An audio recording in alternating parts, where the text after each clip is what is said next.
I'm grateful to one of my viewers who alerted me to this, and I wanted to bring it to you to see what you think.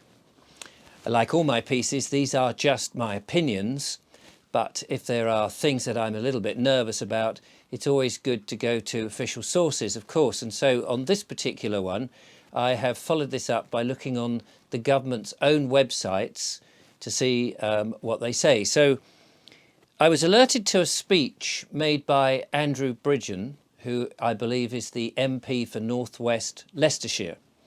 And he made a speech in the House of Commons on the 13th of December. So only a couple of days ago, as I record this. And it refers to, of course, the vaccine and the jab that's been rolled out across the world to all ages, and I believe we are now even vaccinating babies, which does seem rather dubious. So what he said was, and I'm going to read it, and I found this on Hansard, which is the government's reporting. They every time a member of Parliament speaks, it's recorded in what's called Hansard. It's I suppose the Bible of the Houses of Parliament. It's a record, and it's a publicly available record if you go online, and this is where I found it. So he gave a number. It's quite a long speech, and then there were a few interjections and questions of which, and I will put a link in the description, so if you want to read the whole lot, you can.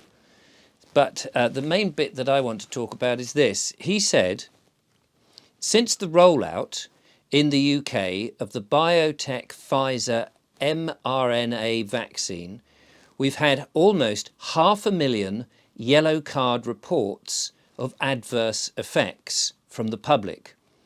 This is unprecedented. It is more than all the yellow card reports of the past 40 years combined. An extraordinary rate of side effects that are beyond mild have been reported in many countries across the world that have used the Pfizer vaccine, including, of course, the United States. And I think the yellow card is the official system in which you record these things if you have a side effect on any medication, as far as I know. He goes on a little bit later in the speech. He says, only a couple of weeks ago, I was interviewed by a journalist from a major news outlet who said that he was being bombarded by calls from people who said that they were vaccine harmed, but unable to get support they wanted from the NHS. He also said he thought this would be the biggest scandal in medical history in this country. Disturbingly, he also said that he feared that if he were to mention that in the newsroom in which he worked, he would lose his job. We need to break this conspiracy of silence. Now, I did notice that there is some fact-checked organisation which was querying or supposedly checking his facts. And of course, one will have to make up one's own mind. I'm not saying that this is true or false in any way. I'm just reporting what had happened. You have to be very careful, I think, on YouTube on these things, because I don't want to confuse or present a different story. And it's for you to make up your mind. I'm just saying that so that the channel doesn't suddenly disappear, which is always on my mind, of course, when you're tackling such difficult things.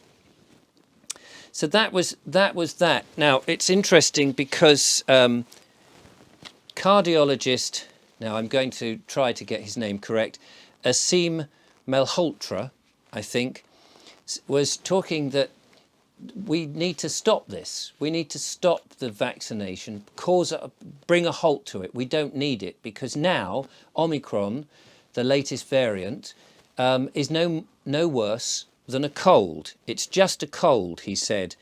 There's no benefit to be had from the vaccine. That's what he says. So now there's a GB News interview with him, and I'll put a link to that in the description if you fancy watching that. It's entirely up to you.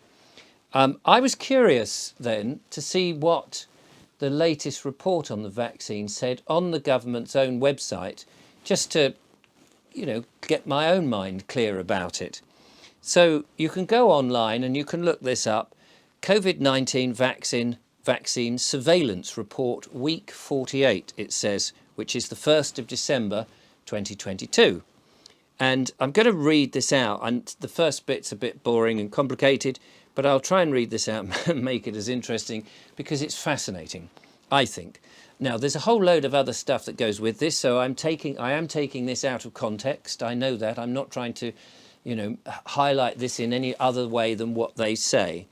But it does say that effectiveness against systematic disease vaccine effectiveness against, that was the title, you see? That's the way I've copied it. So the title was Effectiveness Against Systematic Disease.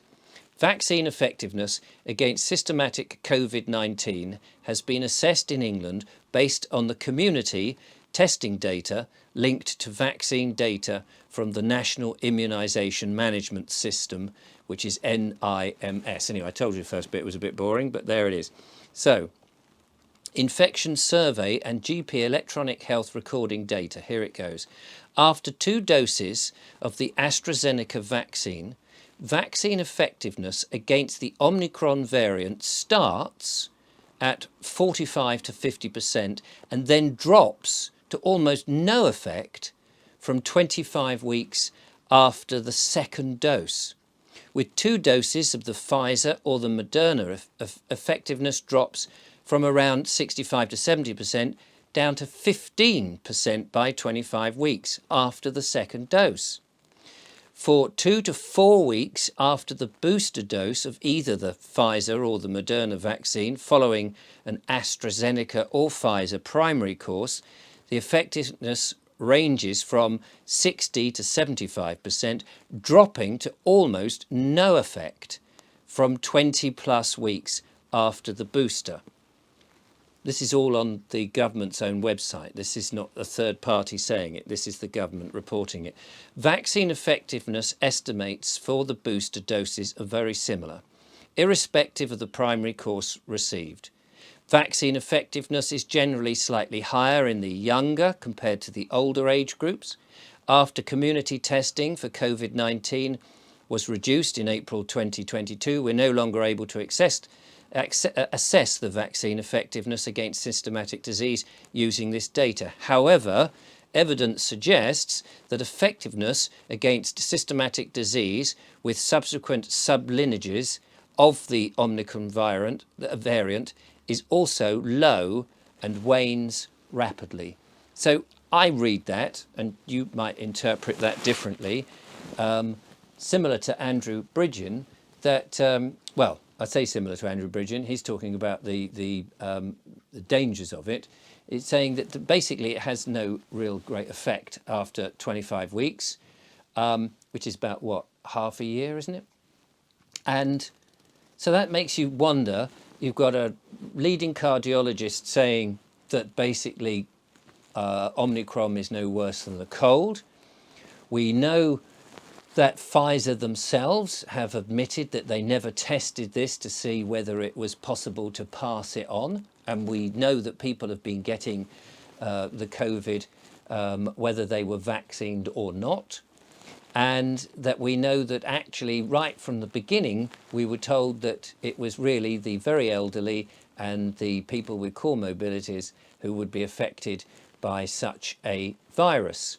So I don't know why we're still being offered this, and I don't understand why, if it is causing so many yellow card problems that people are being vaccine hurt, whether that's all sorts of different things that have happened to them, including death, why the mainstream media and other people are not shouting from the houses. Because if something like this that's being given to huge swathes of the population, then surely this is a mistake. That's my opinion. You may wish to disagree, and of course you're very welcome to disagree.